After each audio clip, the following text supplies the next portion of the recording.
يا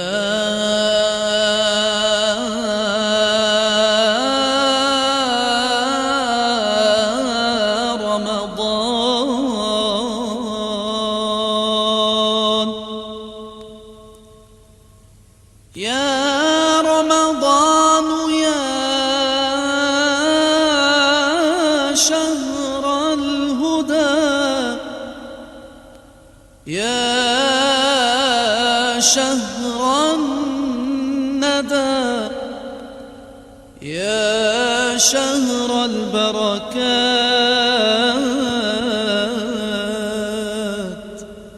يا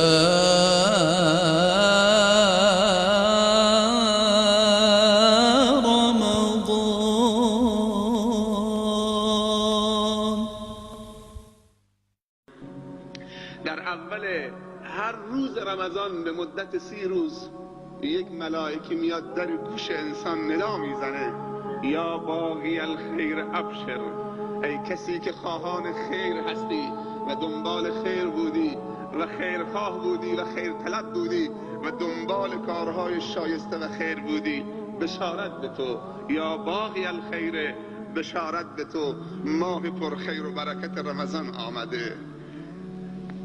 و ملائکی دیگر میگوید در گوش انسان: یا باغی الشر، یا باغی الشر اقصر، و ای کسی که دنبال شر بودی تا قبل از رمضان و ای کسی که شر طلب بودی و دنبال خیر نبودی، ماه خیر آمده، از شر کوتاه بیا،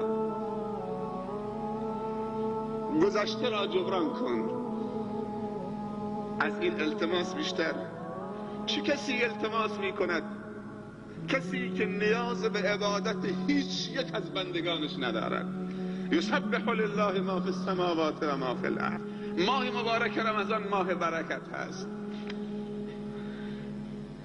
اولین برکت ماه مبارک رمضان این که خداوند در این ماه قرار داده هر نماز فرضی و هر کار فرضی 70 برابر می شود. اینها روایت صحیح است. برکت رمضان، هر فرضی در رمضان معادل 70 فرض می شود. یک نماز فرض 70 فرض. اگر یک نماز فرض با جماعت بخوانید در غیر رمضان 25 درجه ثواب دارد یا 27 درجه. صلاة الجماعت افضل من صلاة الفرد به 27 درجه. در غیر از رمضان اگر یک نماز فرض در جماعت بخوانید تا نمازی در خانه بخوانید 27 درجه فضیلت دارد. اگر در رمضان باشد 27 بزن ضرب در 70. یک نماز فرض با جماعت 27 درجه بزن ضرب در 70. هرچی به دست آمد یک نماز فرض است.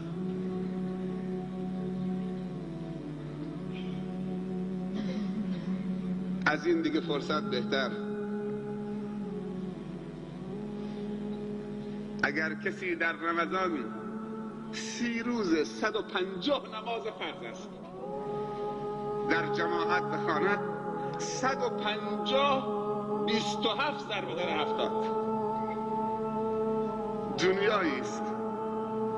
بعد میگیم خدا به ما ظلم کرده. سنت ثواب فرض دارد و عزیزترین چیز نزد خداوند فرائضشه. در رمضان همه سنت ها را می توانید تبدیل به فرض بکنید و عزیزترین باشید.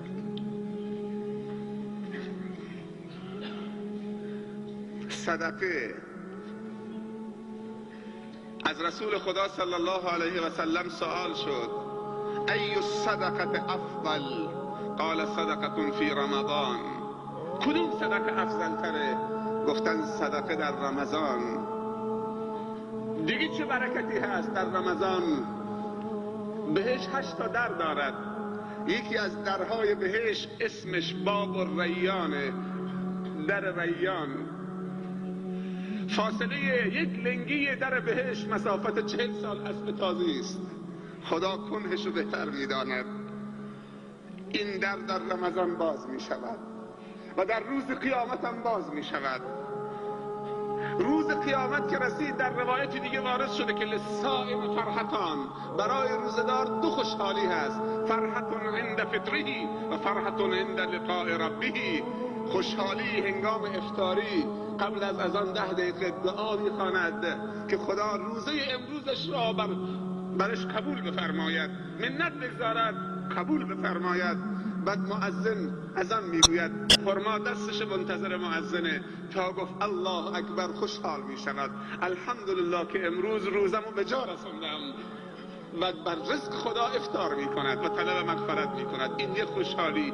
خوشحالی دوم هنگامی که با روزه و پروندی پر از روزه ملاقات پروردگار میکند. خداوند در روز قیامت در دشت محشر سوال میکند این الصائمون من امت محمد صلی الله علیه و سلم، روزداران امت محمد کجا هستن امروز؟ هر کسی روزه گرفته دستشو بلند میکنه، هر کسی نگرفته اگه دستشو بلند کرد دستشو خرد میکنن. روزداران که دستشون رو بلند کردن میگوین از این در وارد بشوید، هذا باب الریان للصائمین. آخرین نفر روزدار که از در ریان وارد شد در ریان رو میبندن.